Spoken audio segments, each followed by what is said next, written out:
I didn't expect that.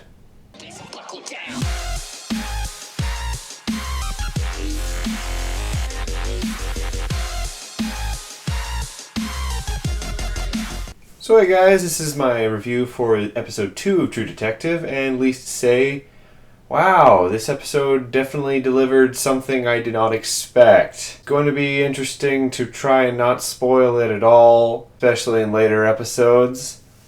But wow. So last week I gave the first episode a bit of a harsh time. I admit I was a little bit harsh on it. I think I was just looking for that banter, that inner connection, that sort of inner look at each other's characters that was prominent in the first season. And after watching the second season, I'm realizing I'm not going to get that. I'm realizing that this is a totally different viewpoint. That's something I should have seen in the first place, but I still admit that the first episode definitely wasn't as interesting. Maybe I'd put it as a 4, but now with the second episode, it has established itself with what it is, and the characters are starting to get more and more interesting. I said last week that Nick Palazzo just loves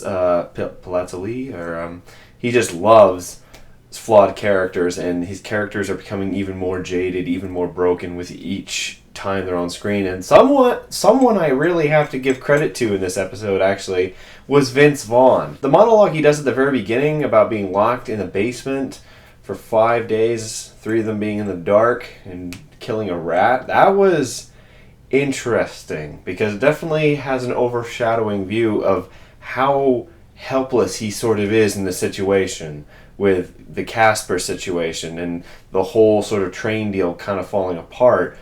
He has no one else to help him truly except himself, and that's what he's coming to his realization is like, can I survive this? I barely survived the cellar. Am I going to be able to survive this? The only one who's going to be able to do that and get myself through that is me. Taylor Kitsch again is off to the sideline, really. He doesn't really do anything in this episode. He has 2 main scenes, funny enough, again.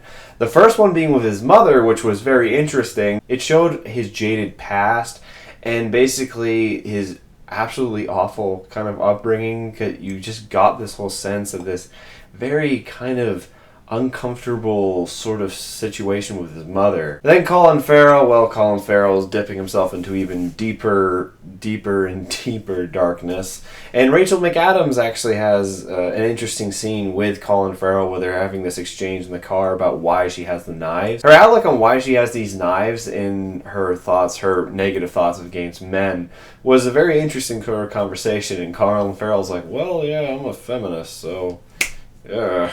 Again, not a lot happened in this episode. It's building up the whole narrative, which is something that True Detective is known for, is building up narrative. It was slow in some places, and there were some moments where you're like, okay, well, where's this going? Where's this going?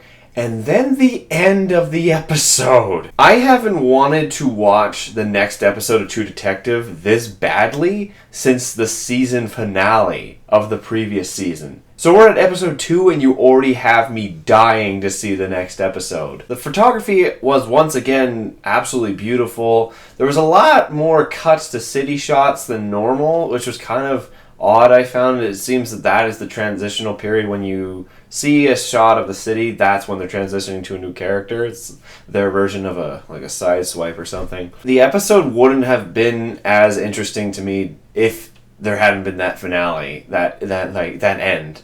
So my final rating for episode 2 of True Detective is a 4 out of 7. I can't say anything about the ending because I don't know what's going to happen next, but yeah, that was good. Yeah, it was really good. That's all I can say. I can't say anything more. Anyway, guys, I hope you enjoyed this review, and we'll keep watching all the episodes until the end. See you guys later.